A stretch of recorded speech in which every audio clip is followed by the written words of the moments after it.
Content on this production is for entertainment and informational purposes only. It is not medical advice, nor is it intended to substitute medical treatment or diagnosis. Seek medical help if you believe that you are suffering from a mental illness or are a threat to yourself or others. By using any or all of the information provided, you do so at your own risk. Any application of the material is at the listener's discretion and is his or her sole responsibility. Hey everybody, Doc Brian here. Every single one of us have something that we don't like about ourselves, whether that be internal or external, or maybe something we've done in the past. But I want to challenge you today. Ask yourself this question.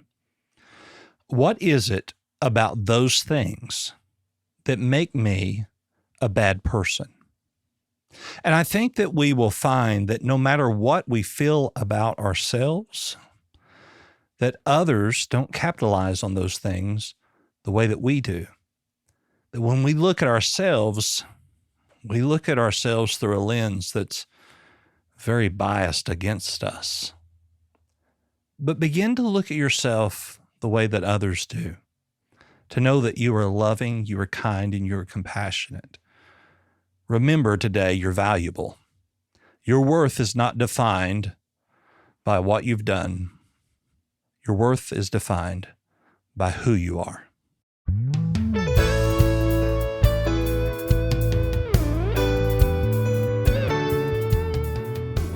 Today with us, we have Hayes Greenfield, who is the inventor, founder, I guess. I guess you could say the scientist who invented the Greenfield Method, which is a method that uses sound into learning burst, as your website says. So, Hayes, it's good to have you with us here today. Brian, it's great to be here. Thank you very much. So, okay, so when we categorize the way that we learn and how we live, sound plays such a unique but incredible role when it comes to executive function and getting our attention to moving certain ways. Just before the podcast started, you and I were discussing sound versus music. And I would have to agree that our body reads sound and music in two different ways. So tell us a little bit about the Greenfield Method, how you discovered this, how you happened upon it, and your heart and passion behind this method. I've been working with young people for 30 years in lots of different capacities. I guess in the early 2000s, I started working with some special needs kids. And I was asked to do a music workshop with special needs kids. And I'd have a live interactive children's jazz show. And I did that at all different kinds of schools all over the country, and special needs, general population and everything.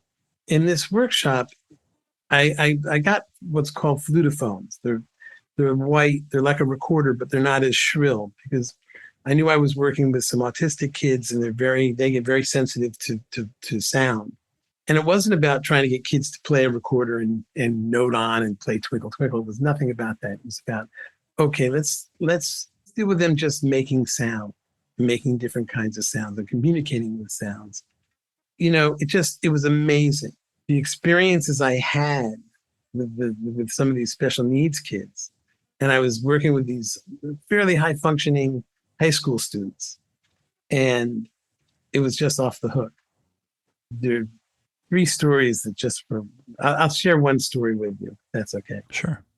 So there's this kid named Marcos, and I was doing this workshop for teachers and their students so that the teachers could begin to be able to see what I was talking about, sound and communicating with sound. And Marcos was a child who was nonverbal. He was in his teens, but it wasn't that he wasn't making sound. He was just nonverbal. He made a lot of sound. He made very loud sounds. He was very disruptive. And you mentioned executive function skills. And there's three attributes to executive function. There's inhibitory control and self-regulation.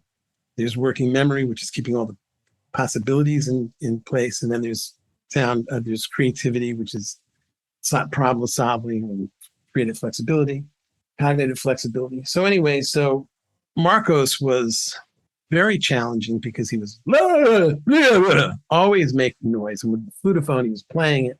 And he never had any inhibitory control. So I looked at him and I was conducting the ensemble, all the kids playing their flutophones and, making quiet sounds with my hands and loud and stopping and pointing and controlling the sound in the room by conducting it by physical gesture. So I look at Marcos and I say, Marcos, you're going to be my soloist. And this is a very important job. So Marcos, he doesn't say, and remember, he doesn't say any words. And nobody there has heard him say any words. He's been there for like 2 years. So I say, Marcos, you're going to have to just be there. Don't play anything until I point at you. And when I point at you, stand up like you're the soloist and let it rip. And then when I point back down to go like this, sit down and be quiet. So I'm doing this, and Marcos is holding this flutophone, and it's like he's doing everything in his power. It's amazing not to make sound. And finally, I'm conducting everybody. And finally, I let like a minute and a half go by, and I look at him and I point at him, and he jumps up and he starts blowing the roof off. It's amazing. It's electrified. This kid is like, he's gone. And I point him to sit down. He sits back down. He's like really struggling. And I end the piece and I say, everybody, you have to give Marcos a round of applause, because not only was he a great soloist, but he didn't play when he should have. So 2 seconds later, I say, who wants to conduct? His arm shoots up and he goes, I do. I want to conduct. So here is this kid. The teacher comes up after me with tears streaming down. She's never heard him say a word. So here is this nonverbal kid who, just because he could have the power then to control his peers and work with them, whatever it was, he spoke words. So it's like, and I have many examples of stuff like this, which is just, it's so amazing. And then when you shift and you put it into pre-K, that's a whole other world. And it's amazing what sound, I have a teacher who a teacher that I trained on how to work with this stuff, who's talking about, she has these 3-year-olds or 4-year-olds that are speech delay. So, as we were talking in the beginning about just making funny sounds, or, zip, zap, and everybody should know sound is loud. It's short. Long, high, low. It's all of these things in between. And so she was just making fun sounds with her kids. And that gave these kids with speech delays, that gave them, first of all, making sound gives you joy, makes you happy, makes kids feel safe and calm. And it gave them an alternative, because words can be very complicated put into place.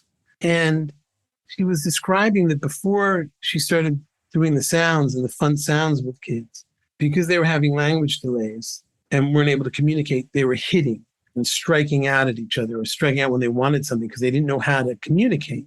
And now that they had fun sounds, there was no more aggression. They were communicating with sound.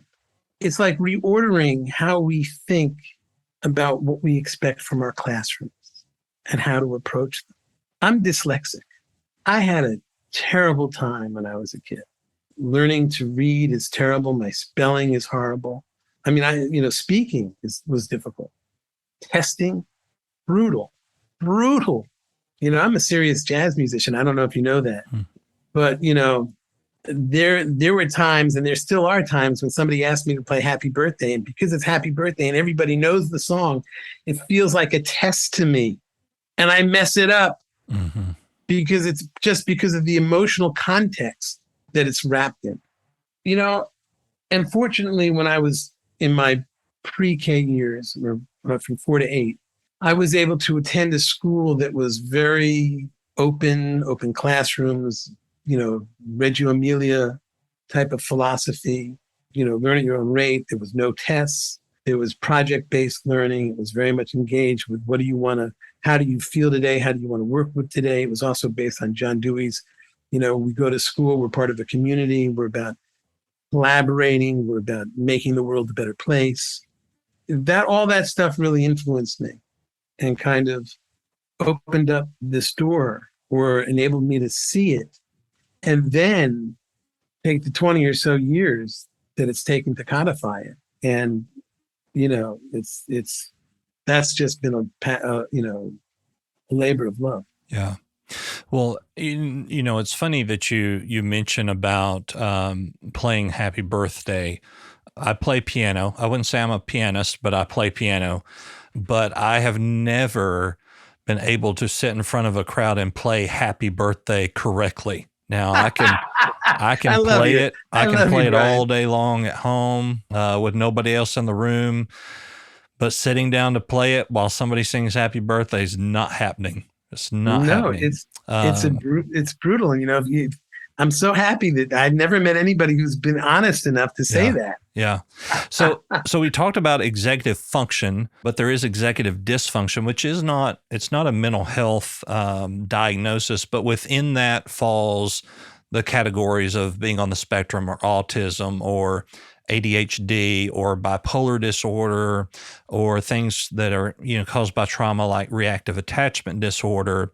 And those things directly affect your attention, your memory, your focus, your time management. And so what seems to happen here psychologically is that this noise or this sound, rather, I should say, noise kind of seems a little intrusive, but sound actually grasps a hold of that function and essentially resets everything within the moment.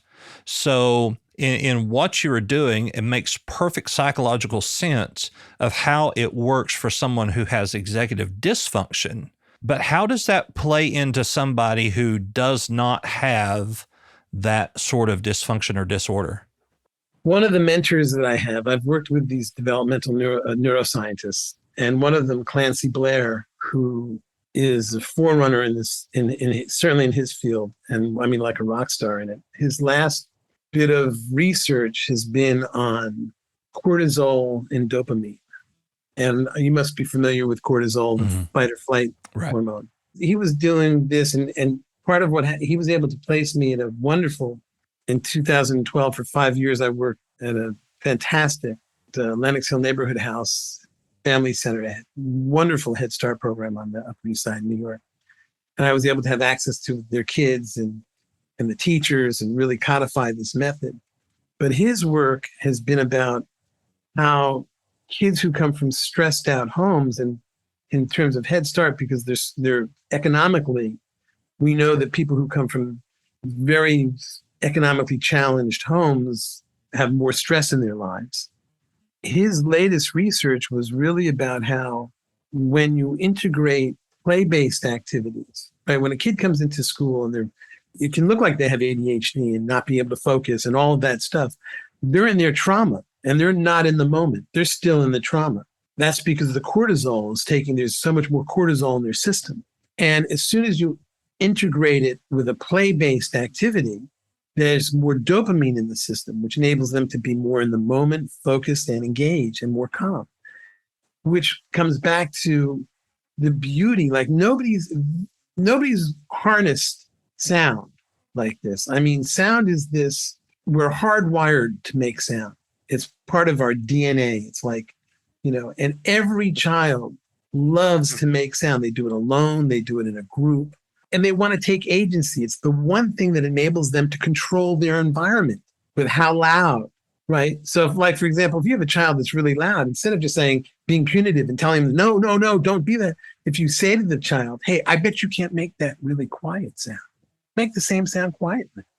And all of a sudden they'll love a challenge and they'll do it. And then you say, can you make it a little louder? Can you make it medium? Can you follow my hand and make it the way my hand is doing? This is loud and this is quiet.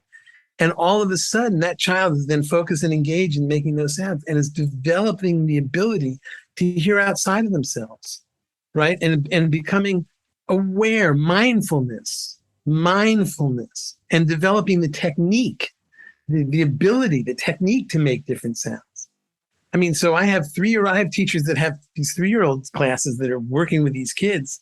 And these are not special needs kids. These are like regular old, just, run-of-the-mill, general pre-K classes, and these kids are coming in saying, it's too loud in here. Can we quiet down? And we're thinking about 3-year-olds. my impression of 3-year-olds is that they're always going, me, I want. Elise Sobel, a really great special needs teacher, said of me, because I was doing all this stuff with special needs, she says, Hayes doesn't see what kids can do. He sees what they can do. And that focal point, that lens, if we only give our children that much to experience, we would be so surprised at the fact that they really get it. Mm-hmm. And especially with sound. So sound is it's just this remarkable tool, and it's all about collaboration. Yeah. There are some, I don't know what they're actually called. I call them attention grabbers that pre-K elementary school teachers use. And essentially was when they lose control of their class, we'll use that term, is that they will clap or they'll stomp their foot, and the class is told before any of this happens that if a clap or a foot stomp happens, that they are to immediately imitate what just took place. And what I have found to be the issue with that is that you get their attention in that moment, but then the minute that the repetitive nature stops, then they're somewhere else again. So how does your method keep their attention set? Is it the nature that you're using it to instruct, or is it the nature that you are trying to, I don't want to use the word rewire executive function, but to strengthen executive function? What is your thoughts on that? I would say it's definitely about strengthening executive function, and it's about enlisting creativity, and it's about giving children an appreciation of being able to choose and understand why they're choosing. A lot of teachers are very punitive too, in ways, and expect that if a child isn't doing it their way, the way they want to, then it becomes a disobedience kind of situation. Instead of opening up and changing your point of view and providing avenues. Like, for example, there was a teacher who was talking about the fact that she had this kid who couldn't get in a jigsaw puzzle. It was the last piece, and he was slamming it down and really angry. And because she's been working with sound, instead of being punitive and saying, stop that, don't do that, as he slapped thing down on the thing, she put her hand down on the table loud, and it got his attention. And then he did it, and she did it, and he did it, and she did it. And she got a little quieter, and then he got quieter. And then another teacher who had been working with that came by, and they were doing. She went like this, and she put a clap in it. And all of a sudden, the child was able to begin to realize and have a communication now and self-regulate. So it wasn't so much of just being a machine and putting the foot down, but if the teachers had maybe instead of stomping at the same volume, maybe started stomping quieter, maybe changed the stomp, maybe had some of the kids lead the stomp, put a clap and all hand and get quiet. I mean, children love a challenge.